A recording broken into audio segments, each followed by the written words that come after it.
ഏറെ ഹൃദ്യമായി ഇങ്ങനെ ഒരു സ്നേഹസംവാദം സംഘടിപ്പിച്ച ബഹുമാന്യരായ കോഴിക്കോട് ജില്ലാ KMCCയുടെ പ്രവർത്തകരെ ഞാൻ ആദ്യം അഭിനന്ദിക്കുകയാണ്. ഞാനിവിടെ വരുമ്പോൾ കണ്ട ഏറ്റവും മനോഹരമായ കാഴ്ചയും കോഴിക്കോടിൻ്റെ ചരിത്രം പറഞ്ഞ് വിശിഷ്യ കോഴിക്കോടിൻ്റെ സാംസ്കാരിക ചരിത്രത്തിൻ്റെ അതിൻ്റെ എല്ലാ ഇടങ്ങളും പഠിപ്പിച്ചു തരുന്ന വിധം മനോഹരമായൊരു ഡോക്യുമെൻ്ററിയാണ് ഇവിടെ ആദ്യമേ തന്നെ പ്രദർശിപ്പിച്ചത്. നമ്മളിങ്ങനെ പോയാൽ സാമൂതിരി രാജാക്കന്മാരുടെയും അതുപോലെ തന്നെ പോർത്തുഗൽ അധിനിവേശ കാലത്തെ പോരാട്ടത്തിൻ്റെയും പിന്നെ പോന്ന് ഇങ്ങനെ കോഴിക്കോടിൻ്റെ ഒരു നാടൻ ജീവിതത്തിൻ്റെ എല്ലാ തരം പരിസരങ്ങളെയും എല്ലാം ഒപ്പിയെടുത്തിട്ടുള്ള മനോഹരമായൊരു കാഴ്ചയാണ്. അതുതന്നെയാണ് സ്നേഹസംവാദം എന്ന് ഞാൻ മനസ്സിലാക്കുന്നു. തിക്കോടിയനും അതുപോലെ MTയും എല്ലാം വന്ന് നിൽക്കുന്ന, മാമുക്കോയും ഒക്കെ വന്ന് നിൽക്കുന്ന ഒരു പരിസരം കോഴിക്കോടാണ്. കോഴിക്കോടിന് അങ്ങനെ ഒരു സ്നേഹസ്മരണമായ ഒരു പരിസര രൂപീകരണത്തിന് സാധ്യമാകുന്ന ഒരു വലിയ ചരിത്രാംശമുണ്ട് എന്നതൊരു വസ്തുത തന്നെയാണ്. ഞാൻ പറഞ്ഞു വരുന്നത്, നമ്മൾ ഈ മരവിച്ച വാക്കുകളെക്കാളും ഏറെ നല്ലത് ഇങ്ങനെ ചില ഇടങ്ങളുണ്ടാക്കി ഒരുമിച്ചിരുന്ന് വെറുതെ സംസാരിക്കൽ പോലുമാണ്.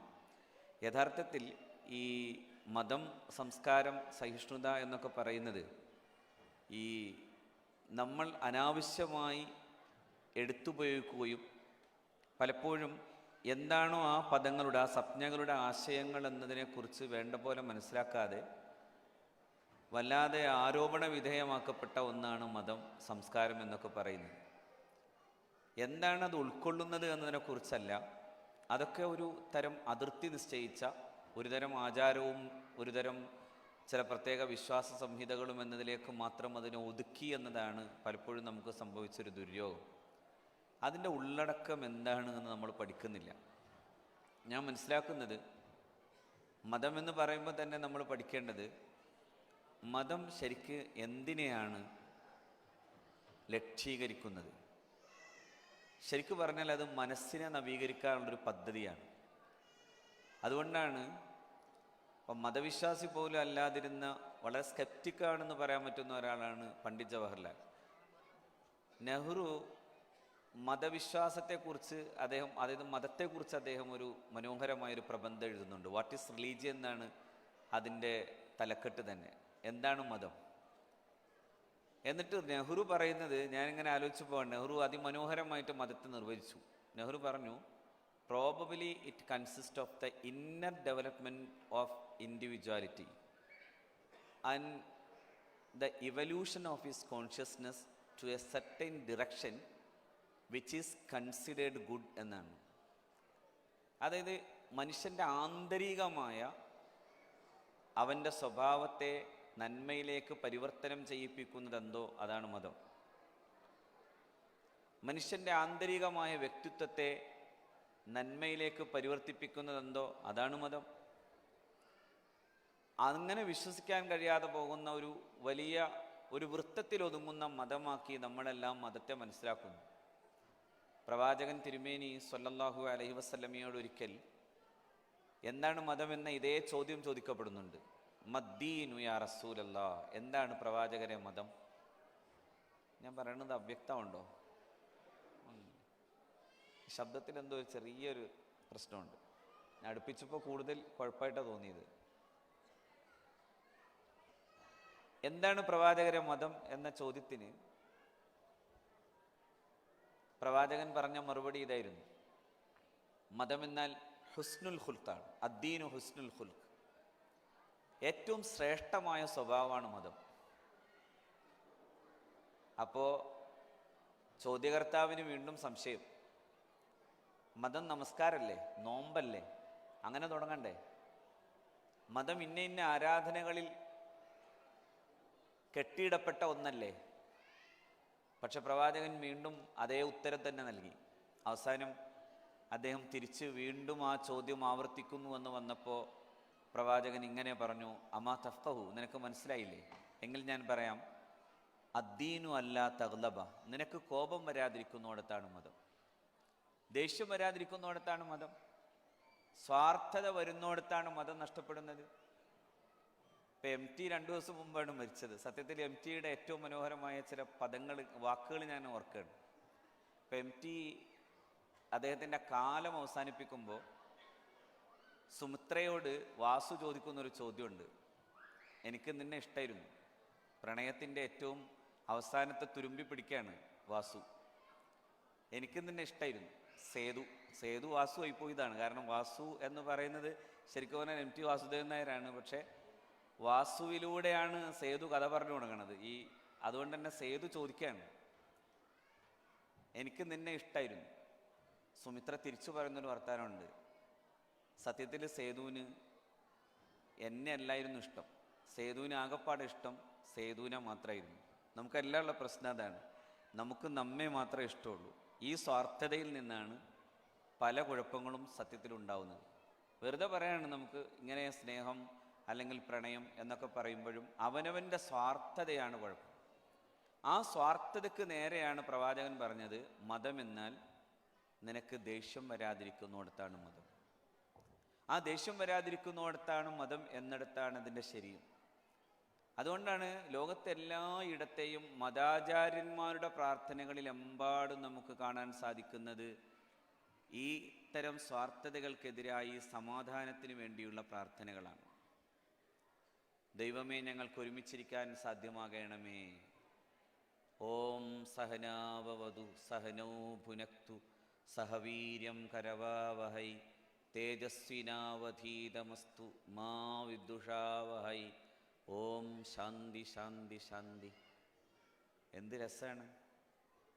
ഇന്ത്യയുടെ ആധ്യാത്മികതയുടെ അതിമനോഹരമായ അതിൻ്റെ സന്ദേശത്തെ ഈ ഉപനിഷത്ത് ശ്ലോകം, അതിൻ്റെ ശാന്തിപാഠം, അങ്ങനെ പറയാം, അതിന് ശാന്തിപാഠം അത് പഠിപ്പിച്ചു തരാൻ. ദൈവമേ, ഞങ്ങൾക്ക് ഒരുമിച്ചിരിക്കാൻ, ഒരുമിച്ച് ഭക്ഷണം കഴിക്കാൻ, ഒരുമിച്ച് ഞങ്ങൾക്ക് വീര്യമുള്ള കർമ്മങ്ങൾ ചെയ്യാൻ, ഞങ്ങൾ ഈ പഠിച്ചതെല്ലാം കൂടുതൽ കൂടുതൽ പ്രോജ്വലമാകാൻ, മാ വിദ്വിഷാവഹൈ, ഞങ്ങൾക്കിടയിൽ സ്പർദ്ധയില്ലാതെ നിൽക്കാൻ നിന്റെ അനുഗ്രഹം നീ കനിഞ്ഞു നൽകണമേ എന്ന് പ്രാർത്ഥിക്കുകയാണ് യഥാർത്ഥത്തിൽ ഇന്ത്യ. ഇതാണ് ലോകത്തെമ്പാടും യഥാർത്ഥത്തിൽ പ്രവാചകന്മാർ, ആചാര്യന്മാർ, മതശ്രേഷ്ഠന്മാർ പറഞ്ഞുകൊണ്ടേയിരുന്നത്. പക്ഷേ നമുക്ക് സംഭവിച്ച ദുര്യോഗം, ഈ മതപ്രമാണങ്ങൾ കേവലം പ്രഭാഷണ വസ്തുവായി മാത്രം ഒതുങ്ങുകയും അവനവൻ്റെ ഉള്ളു നന്നാവുന്നിടത്തേക്ക് അത് വരാതിരിക്കുകയും ചെയ്ത ദുര്യോഗമാണ് നമുക്ക് സംഭവിച്ചത്. പലപ്പോഴും ഇതെല്ലാം ഒരുതരം വേഷം കെട്ടലുകളായി മാറി. ഞാൻ കുറ്റപ്പെടുത്തല്ല, വേഷം കെട്ടലുകളായി മാറി. ഇപ്പം ഇങ്ങനെ കുറേ ആളുകളുടെ വേഷം കെട്ടിയിരിക്കുകയാണ്. ഞാനൊരു തലയെ കെട്ടി, അതുപോലെ തന്നെ ഫാദർ ഇങ്ങനൊരു വേഷത്തിൽ, അതുപോലെ അഭിലാഷ് സ്വാമിജി എന്ന് വിളിക്കണോ? അപ്പോൾ സ്വാമിജി അങ്ങനെയും ഇരിക്കുന്നു. വേഷങ്ങളാണ്. വേഷങ്ങളെക്കുറിച്ചാണ് ഭഗവത്ഗീത ഇങ്ങനെ പറയുന്നുണ്ട്, കള്ളൻ എന്നാണ് വിളിച്ചത്. കള്ളൻ അല്ലേ? മിഥ്യാചാര സൗച്യത എന്നാണ്. കള്ളനെന്ന് വിളിക്കേണ്ടതാണെന്നാണ് പറഞ്ഞത്. എന്താണ്? അവനവൻ്റെ ഈ പുറമേയുള്ള ഭാവം ഇങ്ങനെ നിൽക്കുകയും അകമേ നന്നാവാതെ നിൽക്കുകയും ചെയ്യുന്നുവെങ്കിൽ മിഥ്യാചാര സൗച്യതയെ അയാളെ കള്ളൻ എന്ന് വിളിക്കണം എന്ന് ഭഗവത്ഗീത പറയും. അങ്ങനെയാണെങ്കിൽ ആരൊക്കെയായിരിക്കും കള്ളന്മാർ? പലരും കള്ളന്മാരാണ്. യഥാർത്ഥ മതം ഈ പറയുന്നതിനപ്പുറം സ്നേഹവും ഹൃദയാർദ്രതയും എല്ലാം ഉണ്ടാക്കിത്തരുന്നതാണ്. അങ്ങനെ പറഞ്ഞു തന്ന വലിയ മാതൃകാസമ്പന്നരായ വലിയ മനുഷ്യരുടെ കൂടെ എപ്പോഴും മനുഷ്യരിങ്ങനെ ചേർന്നു നിൽക്കുന്നതും നാം കണ്ടതാണ്. പ്രവാചകന്മാർ യേശു പോകുന്ന വഴിയെല്ലാം ഏറ്റവും കൂടുതൽ പോയതാരാണ്? ആ നാട്ടിലെ പാവപ്പെട്ടവരാണ്. കുഷ്ഠരോഗികൾ, വെള്ളപ്പാണ്ടുകാർ, ആ നാട്ടിലെ ഏറ്റവും പാവപ്പെട്ടവർ. എന്തിനധികം അഭിസാരികകൾ പോലും. എന്തിനാണ്? ആ അഭിസാരികയെ പോലും നന്നാക്കിയെടുക്കുന്ന മനസ്സുള്ള പ്രകാശമുള്ള ഒരു മനുഷ്യനെ യേശുവിൽ കാണാൻ കഴിയുന്നു. അതുകൊണ്ടാണ് ഒരു സെമിനിറ്റൻ സ്ത്രീ വെള്ളം കൊടുക്കാൻ വേണ്ടി നിൽക്കുന്ന യേശു, ഞാൻ അങ്ങക്ക് വെള്ളം തരികയോ, ഞാൻ ഒരു സെമിനിറ്റൻ സ്ത്രീയല്ലേ എന്ന് ചോദിക്കുമ്പോൾ, അത്ര ഹീനജാതിയിൽപ്പെട്ടവളല്ലേ എന്ന ചോദ്യത്തിന് ഞാനൊരു മനുഷ്യ സ്ത്രീയോടാണ് വെള്ളം ചോദിച്ചതെന്ന് പറയുന്ന യേശുവിനെ നമുക്ക് കാണാൻ കഴിയുന്നത്. അപ്പോൾ അവിടെ മനുഷ്യർ മുഴുവനും ഇതേ മനുഷ്യരുടെ പിന്നാലെ പോവുകയായിരുന്നു. മുഹമ്മദ് നബി സ്വല്ലല്ലാഹു അലൈഹി വസല്ലം. മുഹമ്മദ് നബിയുടെ കൂടെ ഉണ്ടായിരുന്ന മനുഷ്യരുടെ പ്രത്യേകത നോക്കൂ, ഏറ്റവും താഴെക്കിടയിലുള്ളവരാണ്.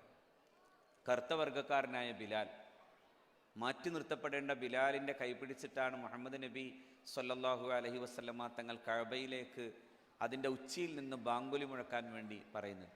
ലോകത്തെ ഏറ്റവും വലിയൊരു സോഷ്യൽ റിഫോർമേഷൻ എന്ന് പറയുന്നത് അന്നു നടന്നു കഴിഞ്ഞു. ഇന്നും നടക്കാതെ പോകുന്ന ഒരു സോഷ്യൽ റിഫോർമേഷൻ നാരായണഗുരു നടപ്പിലാക്കിയ, അയ്യങ്കാളി നടപ്പിലാക്കിയ കേരളത്തിലെ സോഷ്യൽ റിഫോർമേഷൻ. പക്ഷെ ഇന്നും ഇല്ല എന്നുള്ളതാണ്. അമേരിക്കയിൽ നിന്ന് നമ്മൾ കേട്ടു, ഒരു കറുത്ത വർഗ്ഗക്കാരൻ്റെ കഴുത്തിൽ കുത്തിപ്പിടിച്ച്, മുട്ടുകാലം കൊണ്ട് കുത്തിപ്പിടിച്ച് എനിക്ക് ശ്വാസം മുട്ടുമെന്ന് പറയുമ്പോഴും ആ മനുഷ്യൻ ഇങ്ങനെ മരണത്തിലേക്ക് ഇങ്ങനെ താണു പോകുന്ന നേരം വരെയും അങ്ങനെ ശ്വാസം മുട്ടിച്ച് കൊല്ലാൻ ഒരു വെളുത്ത വർഗ്ഗക്കാരന് കഴിയുന്നിടത്ത് നിന്ന് ഒരു കറുത്ത വർഗ്ഗക്കാരൻ്റെ കൈ പിടിച്ച് ബാങ്ക് മുഴക്കൂ, വിജയത്തിൻ്റെ ഈ ബാങ്കുലി മുഴക്കൂ എന്ന് പറയുന്ന ഏറ്റവും വലിയൊരു സോഷ്യൽ റിഫോർമേഷൻ മുഹമ്മദ് നബി ചെയ്യുന്നു സല്ലല്ലാഹു അലൈഹി വസല്ലം. അപ്പം ഇതെല്ലാം ചെയ്യാൻ കഴിയുന്ന നല്ല ഹൃദയമുള്ള മനുഷ്യരുടെ പിന്നാലെ എല്ലാ കാലത്തും മനുഷ്യരുണ്ടായി. ഇന്ത്യയിൽ ഗാന്ധിജി ചെയ്ത പണി അതാണ്. ഗാന്ധിജി തോട്ടിപ്പണി എടുത്തു. തോട്ടിപ്പണി എന്ന് പറയുന്നത് നമുക്ക് ആലോചിക്കാൻ പോലും കഴിയില്ല. മനുഷ്യൻ്റെ മലം മാറ്റിയെടുക്കുന്ന അങ്ങനെ ഒരു പരിപാടി ചെയ്യാൻ കഴിയുന്ന വിധം പോലും ഹൃദയാർദ്രമായിരുന്ന ഒരു മനുഷ്യനെയാണ് ഗാന്ധിജിയിൽ നമുക്ക് കാണാനാവുക. എന്നാൽ ഗാന്ധിജിയോ നല്ല മതവിശ്വാസിയായിരുന്നു. ഗാന്ധിജി ഇങ്ങനെയാണ് പറഞ്ഞു വെച്ചത്, എൻ്റെ മതവിശ്വാസമാണ് എന്നെ രാഷ്ട്രീയത്തിലേക്ക് വരെ എത്തിച്ചതെന്നാണ്. My devotion to truth has drawn me to the field of politics എന്നാണ്. രാഷ്ട്രീയത്തിലേക്ക് പോലും എന്നെ എത്തിച്ചത് മതവിശ്വാസമാണ്, എൻ്റെ ദൈവികമായ ചിന്തയാണ്. അപ്പം ഞാൻ പറഞ്ഞു വരുന്നൊരു കാര്യം, മതം ഉള്ളിലുണ്ടാവാതെ പോകുന്നതാണ് നമുക്കിന്ന് സംഭവിച്ച എല്ലാ ദുര്യോഗവും. അത് സംഘടനകളിൽ, മതസംഘടനകളിൽ, മതസമൂഹങ്ങളിൽ എല്ലായിടത്തും അത് നിലനിൽക്കുന്നു. എല്ലായിടത്തും ഇത് സംഭവിക്കുന്നു. കാരണം അവനവൻ്റെ ഈഗോകൾ വർദ്ധിക്കുന്നു. അവനവൻ്റെ ഈഗോകളിൽ പലപ്പോഴും പരസ്പരമുള്ള തമ്മിലടികൾ കൂടുന്നു. ഇത് ഇന്നത്തെ ലോകത്തിൻ്റെ ഏറ്റവും വലിയൊരു ദുര്യോഗമായി അത് മാറുന്നു. പിന്നെ ലോകത്ത് സംഭവിച്ച ഇന്നിപ്പോൾ നമുക്ക് കാണാൻ കഴിയുന്നത്, രാഷ്ട്രീയ അധികാരങ്ങൾക്ക് വേണ്ടി ഇതേ സംജ്ഞകളെ ഉപയോഗിക്കുകയും ചെയ്തു എന്നതാണ്. അതുകൊണ്ടാണ് ഈ 21-ാം നൂറ്റാണ്ട് പിറക്കുമ്പോൾ ലോകത്ത് വന്ന ഏറ്റവും പ്രധാനപ്പെട്ട ഒരു മുദ്രാവാക്യം അല്ലെങ്കിൽ ഒരു വാദം ഇതായിരുന്നു, ക്ലാഷസ് ഓഫ് സിവിലൈസേഷൻ എന്നായിരുന്നു. അപ്പോൾ നമ്മൾ സംസ്കാരത്തെക്കുറിച്ച് പറയാണല്ലോ, ക്ലാഷസ് ഓഫ് സിവിലൈസേഷൻ. അത് സാമുവൽ ഹണ്ടിങ്ടൻ്റെ ഒരു പ്രത്യേക പ്രമേയമായി വരുമ്പോൾ ഇനി നാഗരികതകൾ തമ്മിൽ ഏറ്റുമുട്ടുമെന്ന് പറയുന്ന, സംസ്കാരങ്ങൾ തമ്മിൽ ഏറ്റുമുട്ടുമെന്ന് പറയുന്ന തരത്തിലേക്ക് അത് പോകുന്നു. അപ്പം സമൂഹങ്ങളെ, രാജ്യങ്ങളെ പലപ്പോഴും അതിർത്തി നിശ്ചയിച്ച് അവൻ്റെ സ്വാർത്ഥതകൾക്ക് വേണ്ടി ഉപയോഗിക്കാൻ മാത്രം മതങ്ങളെ കരുവാക്കിയ, ഇത്തരം ചിന്തകളെ കരുവാക്കിയ ഒരു ലോകത്തിൻ്റെ ദുരന്തമാണ് യഥാർത്ഥത്തിൽ ഇന്ന് നമുക്ക് കാണാനാവുന്നത്. ഇത് മാറ്റാൻ ഒറ്റ വഴിയേ ഉള്ളൂ, നല്ല മതവിശ്വാസിയാവുക. ഇപ്പോൾ രണ്ടു പേരെ നമ്മളിങ്ങനെ കാണിച്ചു തരാം. ഒന്ന്, ഗാന്ധിജി നല്ല മതവിശ്വാസിയായിരുന്നു. പക്ഷെ ഗാന്ധിജിയുടെ രാമൻ സ്നേഹത്തിൻ്റെയും ഉദാരതയുടെയും മൃദുലമായ വികാരങ്ങൾ ഉള്ള ഒരു രാമൻ. അതേ മനുഷ്യൻ്റെ നെഞ്ചും കൂടി തകർക്കാൻ തോക്കുമായി നടന്ന ഗോഡ്സെയുടെയും കയ്യിൽ ഒരു രാമൻ ഉണ്ടായിരുന്നു. ക്രൂദ്ധനായ രാമൻ, അമ്പെയ്യുന്ന രാമൻ, മനുഷ്യരെ കൊല്ലാൻ കഴിയുന്ന രൗദ്രഭാവത്തോടു കൂടെ നിൽക്കുന്ന രാമൻ. ഇതാണെന്ന് സത്യത്തിൽ ഈ മതങ്ങളെ വിലയിരുത്തുമ്പോൾ എനിക്ക് തോന്നുന്നത്, ഒരു ഭാഗത്ത് നല്ല ഹൃദയമുള്ള മനുഷ്യൻ, അവനും മതവിശ്വാസിയാണ്. ഒരു ഭാഗത്ത് എന്തിനേയും തച്ചുടക്കുന്ന ക്രൂരതയുള്ള മനുഷ്യൻ, അവനും മതം തന്നെയാണ് ഉപയോഗിക്കുന്നത്. ഈ രണ്ടിനെയും തിരിച്ചറിയലാണ് നമുക്ക് ഇന്ന് യഥാർത്ഥത്തിൽ മതത്തെക്കുറിച്ച് അറിയാനുള്ള ഏറ്റവും നല്ല പോംവഴി. ഗാന്ധിജി എന്തായിരുന്നു എന്ന് തിരിച്ചറിഞ്ഞാൽ ഗോഡ്സെയുടെ മതത്തെ മാറ്റി നിർത്താം. മതതീവ്രവാദത്തിൻ്റെ ഇന്നത്തെ പുതിയ അർത്ഥത്തിലുള്ള ഒരുപാട് സംഘടനകളെ നമുക്ക് മാറ്റി നിർത്താം. നോക്കൂ, ഇന്ത്യയിലെ സൂഫികൾ പണിതു തന്ന ഒരു സ്നേഹ സാമ്രാജ്യമുണ്ട്. അവിടെ ഇരുന്ന് വലിയ വലിയ ഗായകർ പാട്ടുപാടിയിരുന്നു എന്ന് ഇന്ത്യയിലെ പ്രഗത്ഭരായ ചരിത്രകാരന്മാർ തന്നെ രേഖപ്പെടുത്തുന്നുണ്ട്. ഇന്ത്യയിലെ സൂഫി ഖാൻഗാഹുകളിൽ പെയ്തിറങ്ങിയ ഒരു നിലാമഴയായിരുന്നു ഇന്ത്യയിലെ ഹിന്ദുസ്ഥാനി സംഗീതം എന്ന് പോലും ഇന്ത്യയിലെ പ്രഗത്ഭരായ ചരിത്രകാരന്മാർ രേഖപ്പെടുത്തുന്നുണ്ട്. അപ്പോൾ സംഗീതം, സൗന്ദര്യം, പ്രണയം, സ്നേഹാർദ്രത, കാരുണ്യം, എന്നൊക്കെ പറയുന്നത് ഏറ്റവും കൂടുതൽ ഉൾക്കൊള്ളാൻ കഴിയുന്ന ഒന്നാണ് മതവിശ്വാസം. അതിൽ നിന്ന് അതിനെ വ്യത്യസ്തമാക്കുന്ന രൗദ്രത, ഭീകരത, കോപം എന്നൊക്കെ തുടങ്ങുന്ന ഒരുപാട് ഗുണങ്ങളിലേക്ക് അതിരുകൾ വച്ച് മാറ്റിപ്പണിയുന്നിടത്താണ് മതം തകരുന്നത് എന്നതാണ് നാം ഇവിടെ പഠിക്കേണ്ട ഒരു പാഠം.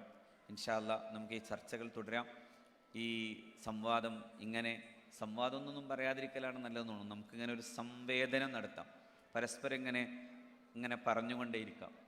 ഇത് ആരെങ്കിലും ജയിക്കാൻ വേണ്ടിയുള്ള പണിയല്ലല്ലോ, വാദിക്കാനും ജയിക്കാനുമല്ല, അറിയാനും അറിയിക്കാനുമാണ് എന്ന് പറഞ്ഞ ഒരു മനുഷ്യൻ്റെ പ്രഭാഷണത്തിൻ്റെയും അദ്ദേഹത്തിൻ്റെ സമ്മേളനത്തിൻ്റെയും 100 ആണ്ട് തികഞ്ഞ ഒരു കാലത്താണ് നമ്മളിരിക്കുന്നത്. അതായത് ശ്രീനാരായണ ഗുരു